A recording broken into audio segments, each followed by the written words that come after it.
Okay dear friend, आज हम भारत में भारतीय कांग्रेस की स्थापना के संबंध में विचार करेंगे। Indian national Congress. तो यह साल है 1885 और 1885 ईस्वी में जिस भारतीय राष्ट्रीय कांग्रेस या इंडियन नेशनल कांग्रेस नामक संस्था की स्थापना की गई, वह आधुनिक भारतीय इतिहास की एक युगांतरकारी घटना मानी जाती है, क्योंकि इसी संगठन के नेतृत्व में ब्रिटिश सरकार के शोषणकारी चरित्र के विरुद्ध अखिल भारतीय स्तर पर एक सशक्त आंदोलन को जन्म दिया था। भाई इसी के फलस्वरूप तो हम 1947 में आज़ाद हुए थे। तो अब बात आती है कि क्या कांग्रेस से पहले कोई संगठन नहीं था कि हिंदुस्तान में? कांग्रेस के पहले भी बहुत सारे संगठन थे। तो कांग्रेस की स्थापना से पहले हम थोड़ा देख लेते हैं कि पहले कौन कौन से संगठन थे। कांग्रेस पूर्व की संस्थाएं। कांग्रेस पूर्व की कुछ संस्थाएं थीं।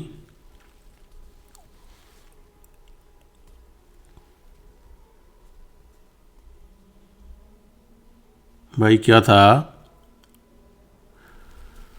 इस बात को क्या है कि अपन नज़रअंदाज नहीं कर सकते कि पहले भी बहुत सारी संस्थाएं थीं। जैसे कि 1870 ईस्वी के दशक के बाद जो भारतीय राष्ट्रीय कांग्रेस की स्थापना 1885 में हुई है, तो उससे पहले बहुत सारी संस्थाएं थीं जो कि भारतीय राष्ट्रीयता की भावनाओं को अखिल भारतीय स्तर पर नेतृत्व प्रदान करती थीं। जैसे सुरेंद्रनाथ बनर्जी द्वारा स्थापित इंडियन एसोसिएशन था, जो कि 1876 में बना था। Indian association. East India association 1866 में दादा भाई नौरोजी के नेतृत्व में बना।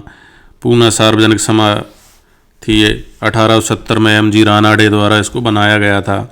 इंडियन लीग थी 1875 में शिशिर कुमार घोष इसके अध्यक्ष थे। Indian association 1876 Surendranath Banerjee.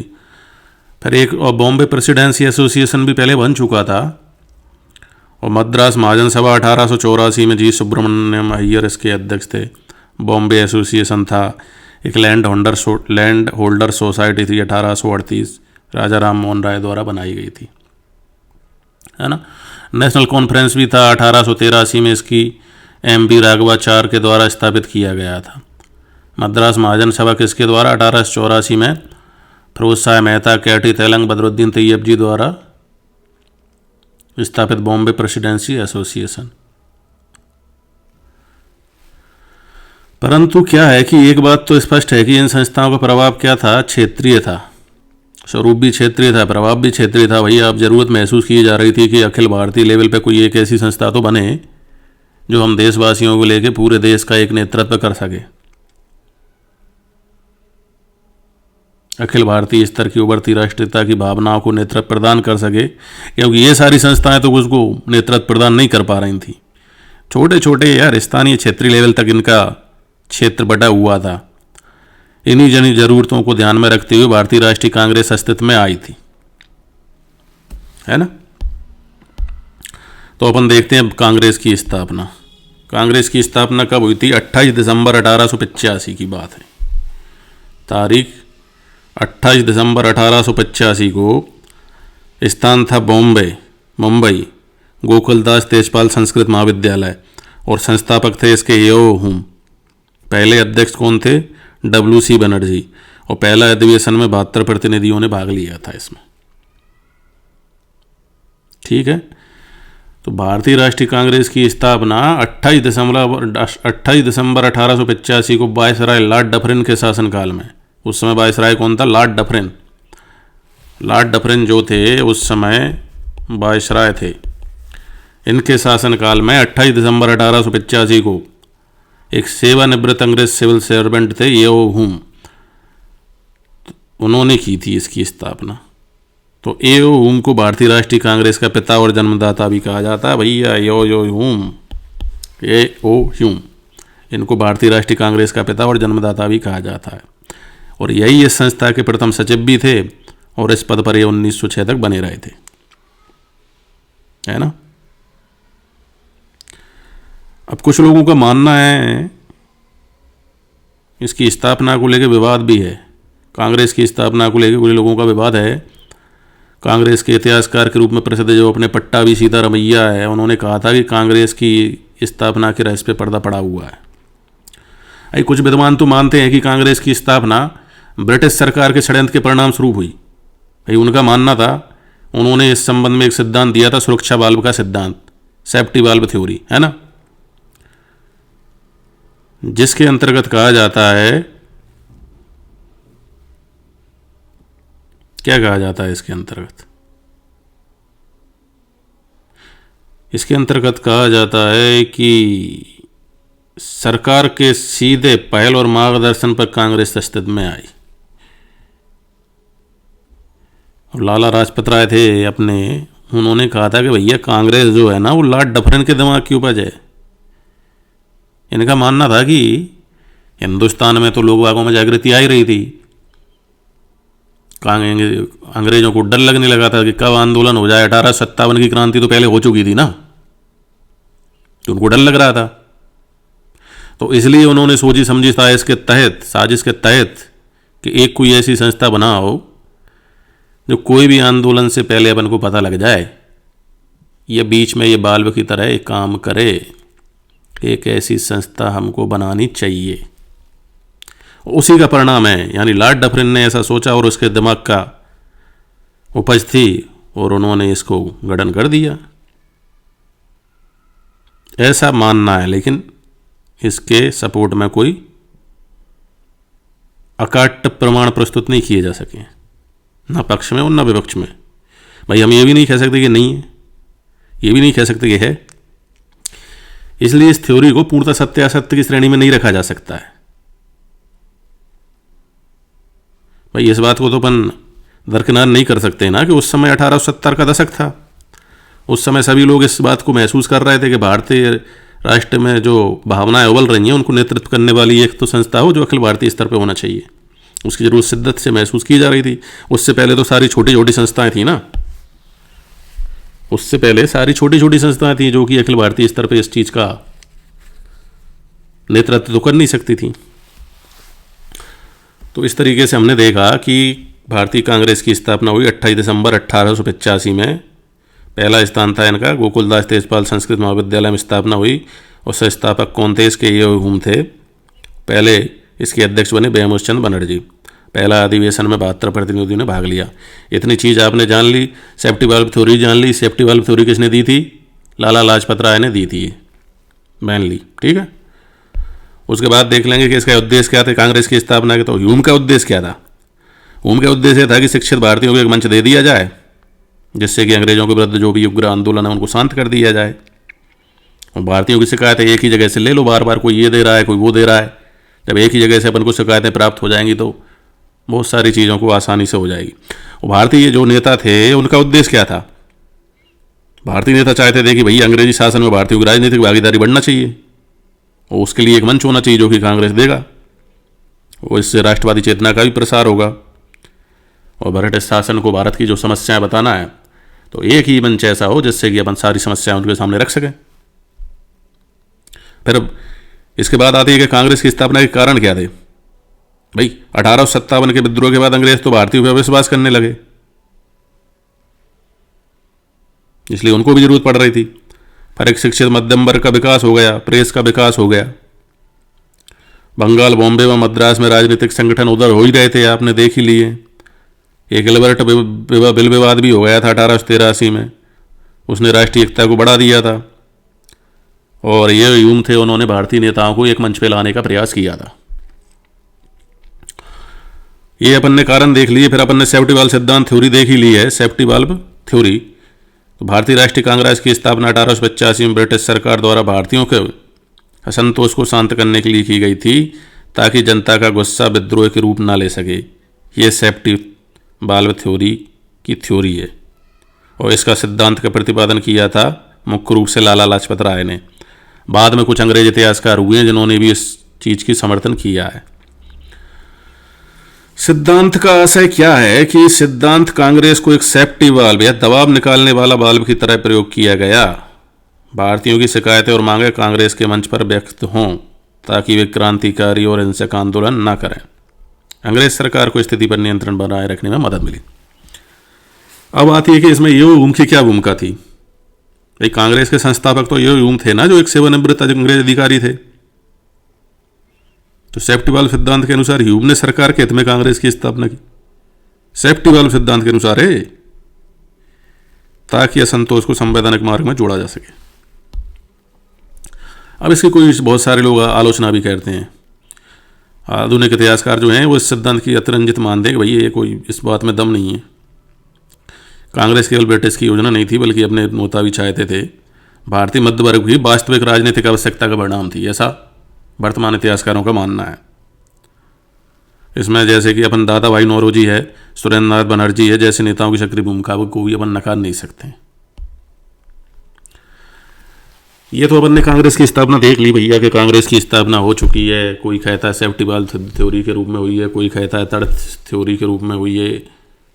ऐसी अलग अलग लोगों की सोच है। अब इसकी स्थापना के बाद इसमें दो युग थे। एक कांग्रेस का उदारवादी युग था, जो कि 1885 से लेकर 1905 तक का युग है, कांग्रेस का उदारवादी युग माना जाता है। और दूसरा है कांग्रेस का उग्रवादी युग। वो 1905 के बाद जो युग आएगा उसको कांग्रेस का उग्रवादी युग माना जाता है। हो गए। तो कांग्रेस की स्थापना को आर.पी. दत्त ने ब्रिटिश सरकार की एक पूर्व निश्चित गुप्त योजना का परिणाम बताया था, और लॉर्ड कर्जन ने कांग्रेस को देशद्रोही संगठन कहा था। लाला लाजपत ने भी कह दिया था भैया कि तो शिक्षित भारतीय हैं, इनका वार्षिक राष्ट्रीय मेला लग जाता है, बस और क्या है ना। तो कांग्रेस का प्रारंभिक उदारवादी मॉडरेट फेज कहते हैं। कांग्रेस की स्थापना के बाद शुरू हो गया पहला राजनीतिक चरण था, मतलब कांग्रेस बन गया है, उदय हो गया है। बड़े बड़े अपने बैरिस्टर आ चुके हैं जो कि पढ़े हैं बिल्कुल लंदन में। बहुत सारे इसमें नेता थे, जैसे कि दादा भाई नौरोजी, गोपाल कृष्ण गोखले, फिरोज शाह मेहता, सुरेंद्र नाथ बनर्जी, तैयब जी, आर.सी. दत्ता, आनंद मोहन बोस। ये सब कौन थे? उदारवादी नेता थे। अब उदारवादियों की बात आती है कि भैया उदारवादियों की विशेषताएं क्या थी, ये आखिर करना क्या चाहते थे। उदारवाद में आप आ गए हो तो आप करना क्या चाह रहे हो भाई। एक तो ये हिंसा के विरोधी थे। ये क्या थे कि ब्रिटिश सम्राट के प्रति स्वामी भक्ति में विश्वास रखते थे। इनका सीधा सीधा कहना था कि भैया अंग्रेज न्यायप्रिय व ईमानदार होते हैं, और ये पाश्चात्य संस्कृति से बहुत प्रभावित भी थे। ये मानते थे कि ब्रिटिश शासन भारत के लिए आवश्यक है। ब्रिटिश शासन के अंतर्गत ही अपन को राजनीतिक स्वशासन प्राप्त करना चाहिए, क्योंकि ये ब्रिटिशों की कार्यप्रणाली में विश्वास रखते थे और ब्रिटिश शासन को भारत के लिए आवश्यक मानते थे। और ये चाहते थे कि धीरे धीरे सुधार हो। ये एकदम सुधार के पक्ष में नहीं थे, राजनीतिक व प्रशासनिक क्षेत्रों में क्रमिक सुधार के पक्ष में थे। संवैधानिक तरीकों में विश्वास रखते थे। हिंसा नहीं होना चाहिए भाई साहब। इनका मानना था कि कोई किसी तरह की हिंसा नहीं करना है। संवैधानिक तरीके से आप लेटर दो, विनती करो, निवेदन करो, प्रार्थना की नीति अपनाओ। इनका ये सारी चीज़ें, विनती, निवेदन, प्रार्थना, इनके द्वारा ये शासन में भारतीय भागीदारी बढ़ाना चाहते थे। ये मानते थे कि प्रेस और भाषण की स्वतंत्रता का समर्थन करना चाहिए। करों को कम करने और आर्थिक शोषण को रोकने की इन्होंने मांग रखी थी। ये चीज़ आपने उदारवादी में देख ली। मतलब इनको लगता था कि ब्रिटिश बहुत ही न्यायप्रिय और ईमानदार हैं, तो ये उनको आवश्यक मानते थे अंग्रेजों को। ठीक है। अब इनके लक्ष्य क्या थे? उदारवादियों के लक्ष्य क्या थे? तो उदारवादियों के लक्ष्य में यह था कि राजनीतिक सुधार, विधायिकाओं में भारतीय सदस्यों की संख्या बढ़ाई जाए। एक तो इनका कहना था भाई, इनके 3 लक्ष्य थे। राजनीतिक अलग थे, आर्थिक अलग थे और सामाजिक लक्ष्य थे। 3 लक्ष्यों को अपन अलग अलग करके देख लेते हैं, है ना। इनका कहना था कि विधायिकाओं में भारतीय सदस्यों की संख्या बढ़ाई जाए, भारतीयों को उच्च प्रशासनिक पदों पर नियुक्त किया जाए, और ICS की जो परीक्षा होती थी वो भारत में भारतीय भाषाओं में भी कराई जाए, क्योंकि पहले तो वो इंग्लिश में ही होती थी। अंग्रेज चाहते थे कि अपनी भाषा वाले रहना चाहिए ना। तो उन्होंने कहा भारत विधायिकाओं में भारतीय सदस्यों की संख्या बढ़े, भारतीयों को उच्च प्रशासनिक पदों पर नियुक्त किया जाए, ICS परीक्षा भारत और भारतीय भाषाओं में भी कराया जाए। ये तो पहले थे इनके राजनीतिक सुधार प्रमुख लक्ष्य। फिर ये चाहते थे आर्थिक सुधार क्या हो, तो अपने ये दादा भाई नौरोजी थे, जिनको grand old man of India भी कहा जाता है। इन्होंने एक थ्योरी दी थी, धन निष्कासन सिद्धांत, यानी ड्रेन ऑफ वेल्थ थ्योरी, है ना। तो इन्होंने कहा था कि सैन्य एवं प्रशासनिक खर्चा को कम करे सरकार, खेती और उद्योगों को संरक्षण दे। सामाजिक सुधार में ये चाहते थे कि शिक्षा का प्रसार हो, यही चाहते थे ना ये। तो भाई अपन ने देख लिया कि ये क्या है कि भारत में प्रतिनिधित्व संस्थाओं की स्थापना चाहते थे और उनमें भारतीयों को प्रॉपर वो दिया जाए, हिस्सा, उच्च प्रशासनिक पद मिलें, न्यायपालिका को कार्यपालिका से अलग कर दिया जाए। सिविल सर्विस अपनी जो पहले होती थी वो पहले क्या है इंग्लैंड में ही होती थी, तो ये चाहते थे भारत और इंग्लैंड में एक साथ आयोजित कर दिया जाए इनको। करो, सैनिक व्यय में कमी की जाए, भाई शस्त्र अधिनियम भी आप चला रहे हैं उसमें भी सुधार करो। इस तरीके से इनकी जो मांगे थी, प्रमुख लक्ष्य इन्होंने बनाए थे। अब बात आती है कि इनकी उपलब्धि क्या रही भैया, उदारवादियों के उपलब्धि क्या रही। पहली उपलब्धि तो इनकी यही रही कि इन भारतवासी पहले तो कुछ जानते ही नहीं थे, तो ये पहली बार आए तो इन्होंने राष्ट्रीय चेतना के विकास में महत्वपूर्ण भूमिका निभाई और देश में इन्होंने राष्ट्रीयता का प्रचार किया। तो इस तरीके से राष्ट्रीय राजनीति की इन्होंने नींव डाल दी। अब नींव डाल दी तो भारतीयों में राजनीतिक जागरूकता ही बढ़ने लगी। भाई डेली आओगे आप, चीज़ें आपस में बात करोगे, क्या करना है क्या नहीं करना। दूसरा ये था कि ब्रिटिश शासन की नीतियों की आलोचना के लिए इन्होंने एक मंच तैयार कर दिया था।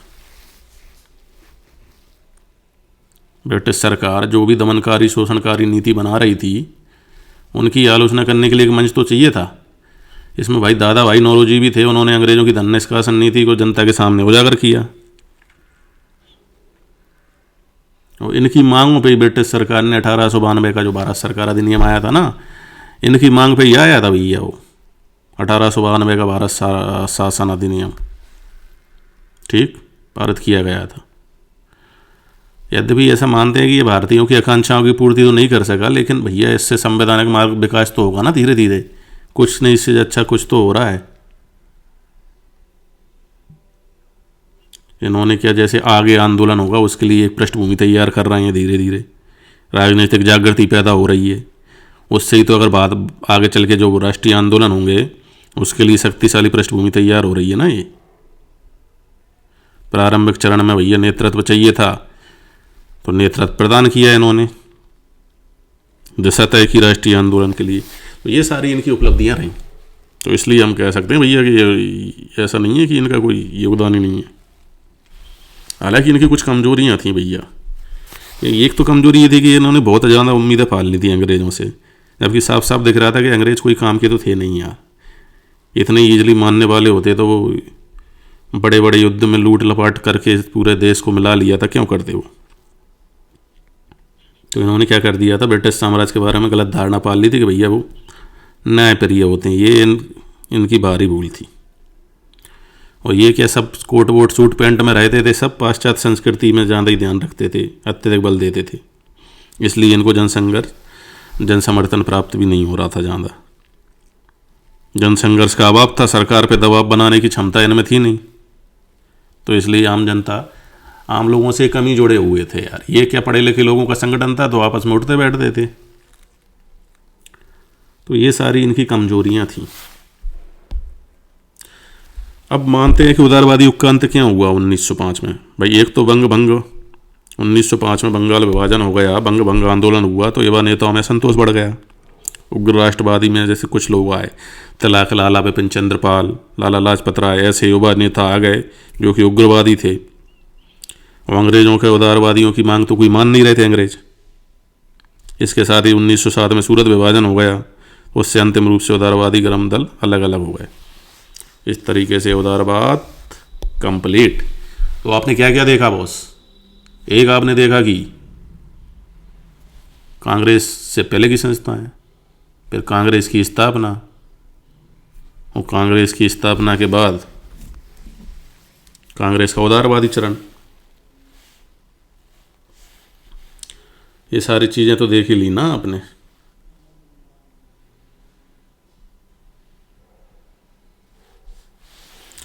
अब बात आती है उदारवादी काल तो हो गया,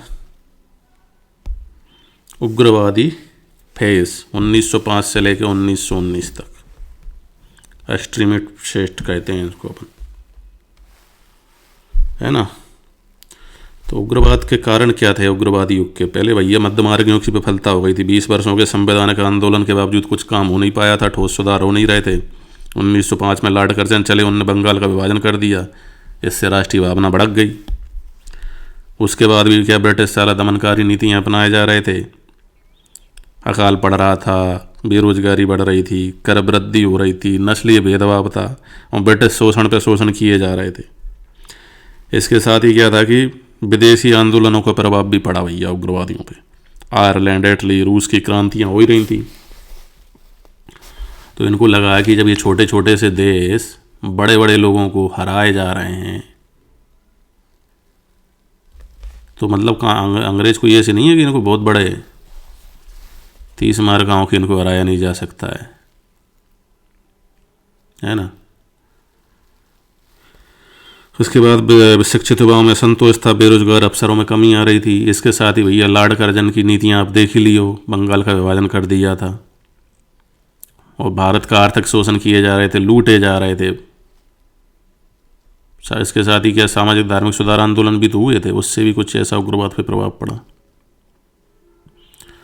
और 1896-97 1899-1900 में अनेक भागों में अकाल भी पड़ गया था, उससे भी सारी जनता त्रस्त हो गई थी।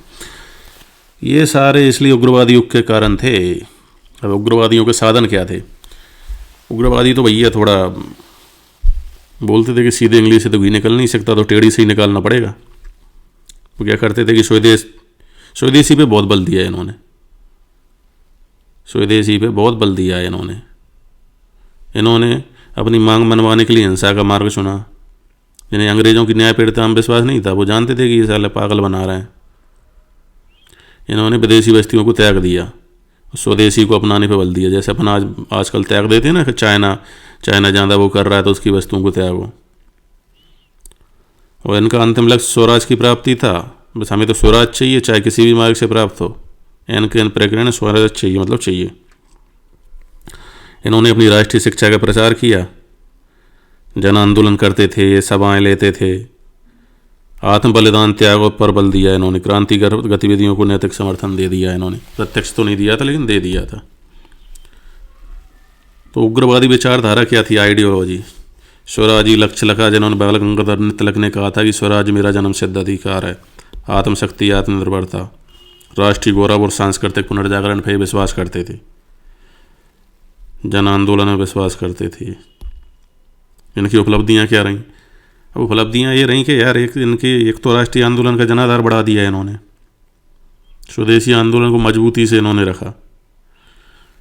इस स्वदेशी के चलते क्या हुआ, राष्ट्रीय शिक्षा संस्थान भी बन गए अपने, गांव-गांव तक राजनीतिक चेतना पहुंच गई, तो सब गांव वाले जुड़ने लगे। भविष्य के आंदोलनों की नींव रखी। जैसे आगे चल के गांधी जी जो आंदोलन करने जाएंगे तो वो नींव यहीं तो पड़ रही है। फिर इनकी कुछ सीमाएं भी थी भैया, सीमाएं तो हर चीज़ की होती हैं। एक तो इनमें कोई संगठन नेतृत्व नहीं था, और जब ये उग्रवादी थे तो हिंसा और उग्रता से ज़्यादा दूरी नहीं बना पाए। इसी के चलते फिर 1907 में सूरत में विभाजन हो जाएगा गरम दल नरम दल में, उससे कांग्रेस तो कमज़ोर पड़ेगा ना।